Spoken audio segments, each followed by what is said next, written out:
दोस्तों आपका अपने यूट्यूब चैनल आर्टिकल इंजीनियरिंग बाबू में बहुत बहुत स्वागत है। दोस्तों आज मैं लेके आया टॉप 25 क्वेश्चन टेक्निकल के जो कि आरआरबी जेईई सिविल 2019 में आए हुए हैं। दोस्तों आपका प्रीवियस पेपर रिवीजन करने से आपको ये पता चलता है प्रेजेंट टाइम में किस तरीके के क्वेश्चन एग्जाम में पूछे जा रहे हैं और आप किस तरीके से तैयारी कर सकें और अच्छे से अच्छे परफॉर्मेंस करें। तो दोस्तों चलते आज मेरा पहला क्वेश्चन है आज का,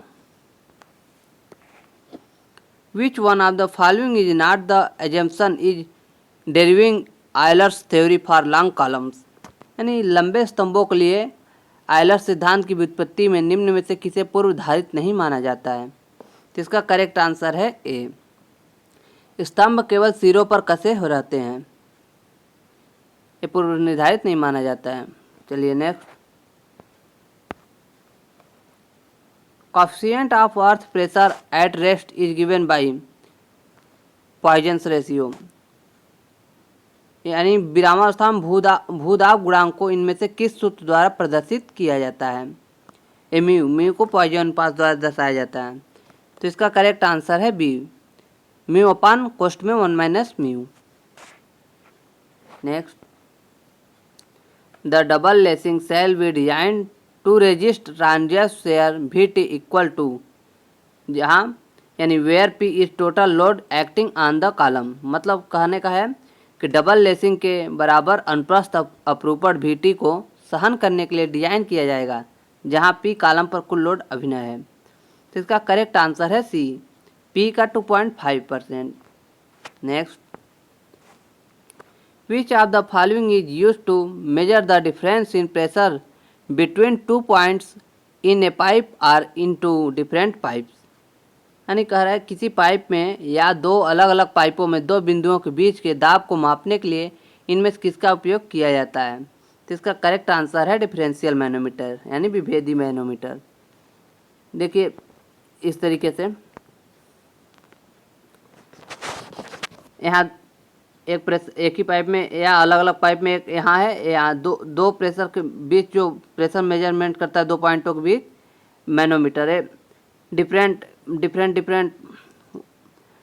मतलब लिक्विड रहे उससे होता है, भारी रहे हल्का रहे। अधिकतर हम इसमें पारा का यूज करते हैं। देखिए अलग डिफरेंट है लिक्विड है, डिफरेंट लिक्विड है। नेक्स्ट, HDF बोर्ड्स मीन, यानी HDF बोर्ड का क्या अभिप्राय है। तो इसका करेक्ट आंसर है D, high density fibre board, मतलब high density fibre board. D option is the correct. Next, in a overhanging beam ABC, AB equal to L and BC is equal to A, C being is the free end, if it is the subjected to a vertical load W at free end, maximum moments occur at, कहने का है कि एक overhanging beam ABC में AB बराबर L एवं BC बराबर A और C उसका मुक्त सिरा है। यदि इसके मुक्त सिरे पर एक ऊर्ध्वाधर लोड W लगाया गया हो तो अधिक आघूर्ण कहाँ उत्पन्न होगा। तो इसका करेक्ट आंसर है डी, यानी बी पर। तो चित्र बना दे रहे हैं, क्या कह रहा है कि एक ओवर हैंगिंग बीम ABC में AB बराबर L है।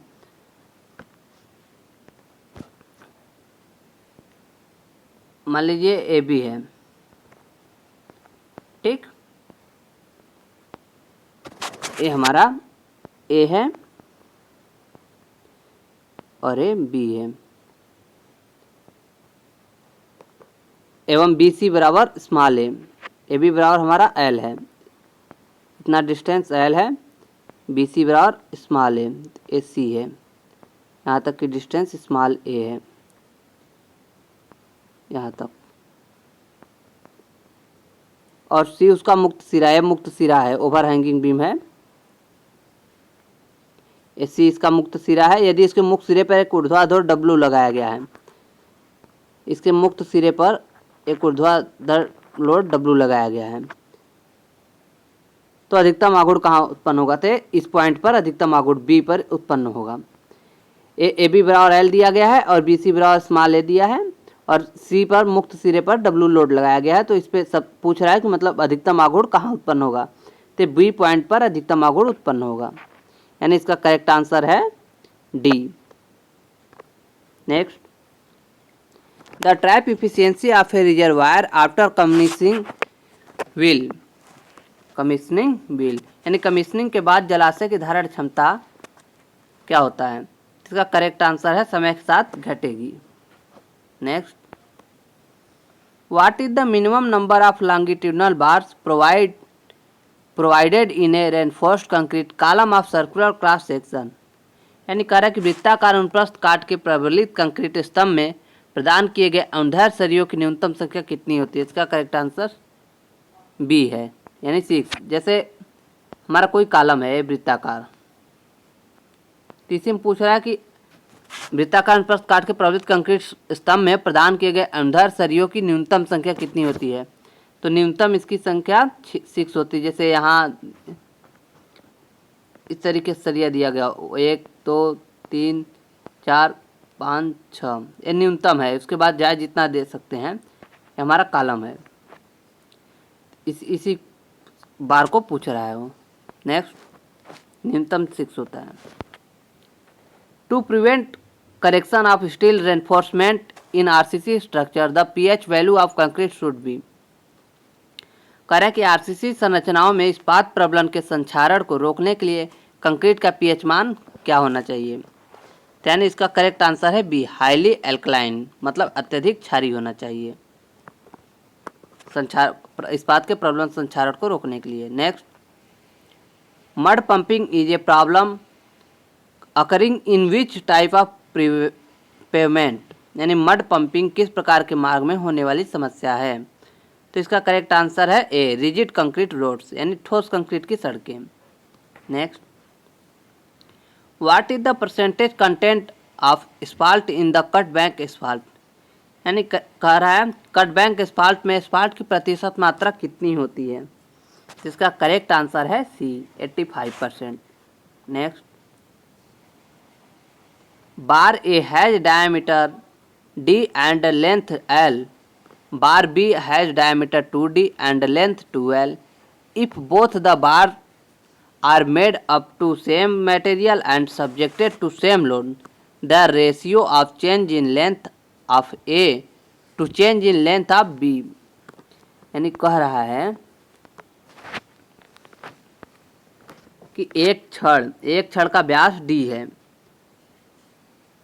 और लंबाई L है, और बार बी का व्यास 2d है। मान लीजिए ए बार है, ए बी बार है। कह रहा है कि ए का व्यास d है और लंबाई L है, इसका व्यास d और लंबाई L है, और बी का व्यास क्या है? कह रहा है बी का व्यास 2d है और लंबाई 2L है, लंबाई इसका 2L है। यदि दोनों बार एक ही सामग्री से बने होते हैं और एक ही भार के अधीन होते हैं, तो ए की लंबाई और बी की लंबाई में परिवर्तन का अनुपात ज्ञात कीजिए। 2 बार दिए गए हैं, एक बार ए है, एक बार बी है।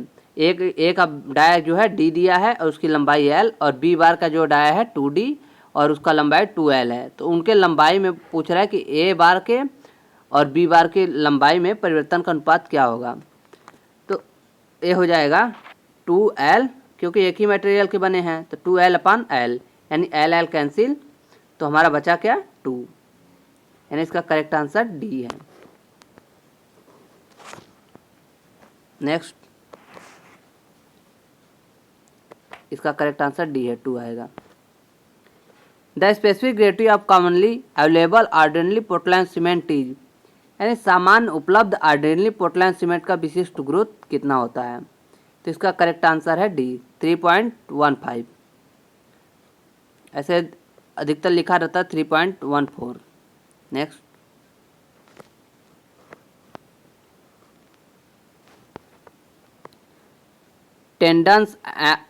Tendons are steel reinforcement mandatorily required for, यानी टेंडन के लिए अनिवार्यता आवश्यक स्टील प्रबलन है। तो इसका करेक्ट आंसर है B, prestressed concrete element. Next, the superelevation is expressed as where v is equal to speed of vehicle G बराबर acceleration due to gravity, R बराबर radius of the horizontal curve, W बराबर weight of the vehicle और G बराबर universal gravitational constant. यानी कह रहा है super elevation ई को के रूप में व्यक्त किया जाता है, जहां भी बराबर दिया है वाहन की गति, जी बराबर दिया गुरुत्वाकर्षण कार्य त्वरण, आर बराबर दिया है क्षैतिज वक्र की त्रिज्या, डब्ल्यू बराबर दिया है वाहन का भार और कैपिटल जी बराबर दिया है सार्वभौमिक गुरुत्वाकर्षण स्थिरांक। तो इसका करेक्ट आंसर है B, E is equal to V square upon G R. देखिए इस तरीके से सुपर एलिवेशन देख रोड पे देखेंगे कि आप मुरानी पे इस तरीके इस साइड देखिए ऊपर उठा हुआ है इधर और इस साइड झुका हुआ है और इस साइड झुका हुआ है। तो ये हमें मोड़ में सहायता देता है गाड़ी पलटने से वो बैलेंस करने के लिए। अधिकतर आप देखे होंगे कि साइकिल चलाते हुए जब आप मोड़ पे मुड़ते हैं तो अपने आप को झुका लेते हैं बैलेंस करने के लिए सुपर एलिवेशन पे। तो आपको मैं चित्र द्वारा दिखा दे रहा हूँ कि सुपर एलिवेशन यही है, इसी को सुपर एलिवेशन कहते हैं, जो एक साइड में ऐसे रोड को उठा देते हैं। देखिए इधर सेंट्रीफ्यूगल फोर्स लग रहा है, इधर सुपर एलिवेशन फोर्स लग रहा है, यहाँ ट्रांसवर्सल फ्रिक्शन लग रहा है। Next, partial safety factor for shaft welding and field welding are, यानी शाफ्ट वेल्डिंग और फील्ड वेल्डिंग के लिए आंशिक सुरक्षा गुणांक क्या है? तो इसका करेक्ट आंसर है सी, शाफ्ट वेल्डिंग के लिए 1.25 और फील्ड वेल्डिंग के लिए 1.5 आंशिक सुरक्षा गुणांक होता है। Next, identify the repair type related to preventive maintenance, यानी निवारक रखरखाव से संबंधित मरम्मत प्रकार की पहचान करें। तो इसका करेक्ट आंसर है डी, दरवाजों और खिड़कियों की पेंटिंग, यानी painting of doors and windows. Next, the length of sedimentation tank should be at least the breadth of the tank, यानी कह रहा है कि अवसादन टैंक की लंबाई टैंक की चौड़ाई से कम कितना होना चाहिए। मान लीजिए यह अवसादन टैंक है, इसका चौड़ाई है और ये लंबाई। कह रहा है अवसादन टैंक की लंबाई टैंक की चौड़ाई से कम कितना गुना होना चाहिए? तो 4 गुना होना चाहिए। करेक्ट आंसर सी है, यानी टैंक की लंबाई अगर बी चौड़ाई बी है तो एल बराबर 4b होना चाहिए कम से कम, और इससे ज़्यादा ही होना चाहिए, सबसे कम इतना होना चाहिए, इससे कम नहीं होना चाहिए अगर उसका अवसादन टैंक है। Next,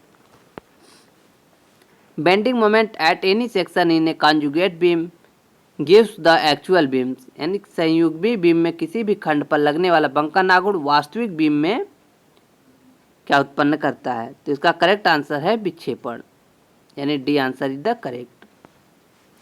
next, pick up the correct statement from the following, यानी निम्नलिखित में सही कथन का चयन करें। लैंडिंग साइड से रनवे के किनारे को थ्रेशोल्ड कहा जाता है, ये सही है। लोकलाइजर पायलट को प्रस्तावित संरेखण के सापेक्ष उसकी स्थिति को संकेत देता है, ये भी सही है। ग्लाइड स्लोप सही ढलान को कोण को दर्शाता है, ये भी सही है। यानी इसका करेक्ट आंसर है B, B is the correct answer. Next, pick up the correct statement from the following, यानी निम्नलिखित का सही चयन करें। तो पहला दिया है विकल्पों में से सभी, तो पहले हम देख लेते हैं सभी को। नकदी प्रवाह आरेख एक समय पैमाने पर खींचा गया नकदी प्रवाह का सचित्र निरूपण होता है, ये सही कह रहा है। ने भी सही है। एक निश्चित समय अंतराल में प्राप्तियों और संवितरणों को नकदी प्रवाह के रूप में संदर्भित किया जाता है, ये भी सही है। सभी नकदी प्रवाह ब्याज अवधि के अंत में होंगे, ऐसी अवधारणाओं को पीरियड कन्वेंशन के रूप में जाना जाता है, ये भी सही है। यानी इसका करेक्ट आंसर ए है, सभी ऑप्शन सही हैं। नेक्स्ट,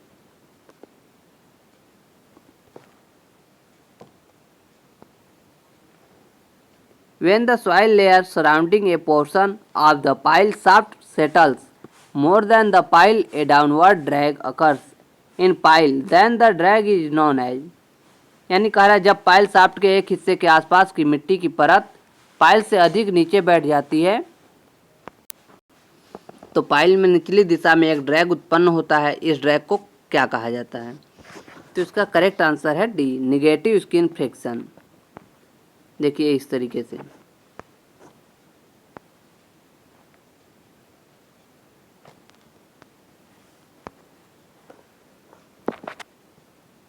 देखिए ऊपर की तरफ पे पॉजिटिव स्किन फ्रिक्शन लग रहा है इस तरीके से, और ये जो यहाँ लेयर है मिट्टी है, यहाँ देखिए निगेटिव फ्रिक्शन लग रहा है। यहीं फ्रिक्शन लगता है जिसके कारण पाइल नीचे धंसने में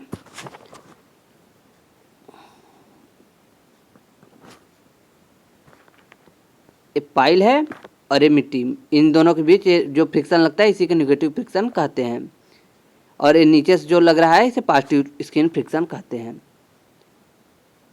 नेक्स्ट,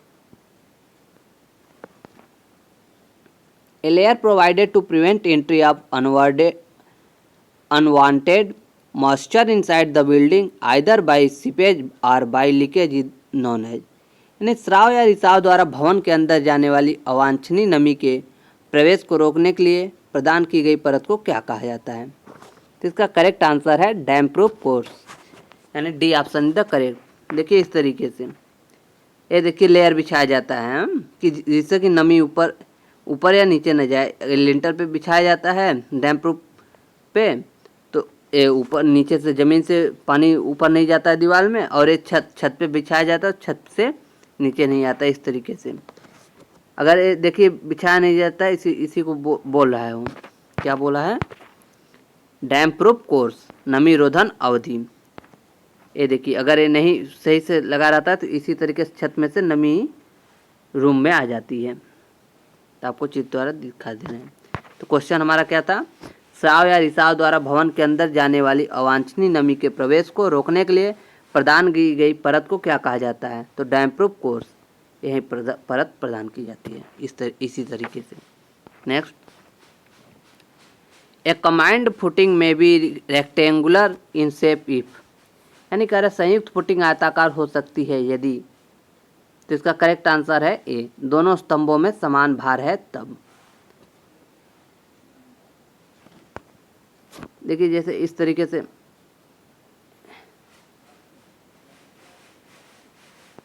मान लीजिए दो स्तंभ है, ठीक है, एक यहाँ स्तंभ है और एक यहाँ स्तंभ है।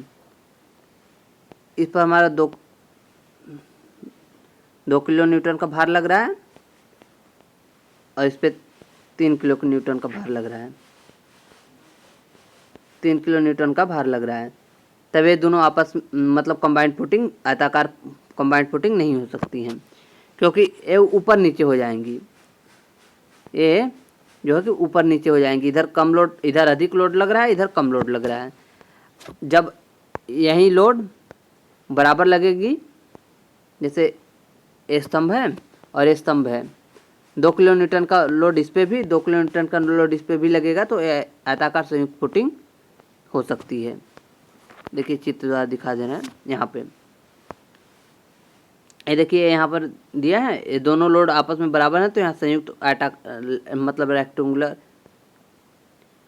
फुटिंग दिया गया है, आयताकार फुटिंग। और देखिए हमारा ट्रेपेजॉइडल फुटिंग है, इधर अधिक लोड इधर कम लोड है, इसलिए यहाँ ट्रेपेजॉइडल है। चलिए नेक्स्ट। दोस्तों अगर मेरा वीडियो आपको पसंद आया तो प्लीज़ चैनल को लाइक करें, शेयर करें और सब्सक्राइब करें और ज़्यादा से ज़्यादा शेयर करें। तो दोस्तों मिलते हैं नेक्स्ट वीडियो में टॉप 25 क्वेश्चन के साथ। तब तक के लिए बाय बाय दोस्तों, टेक केयर।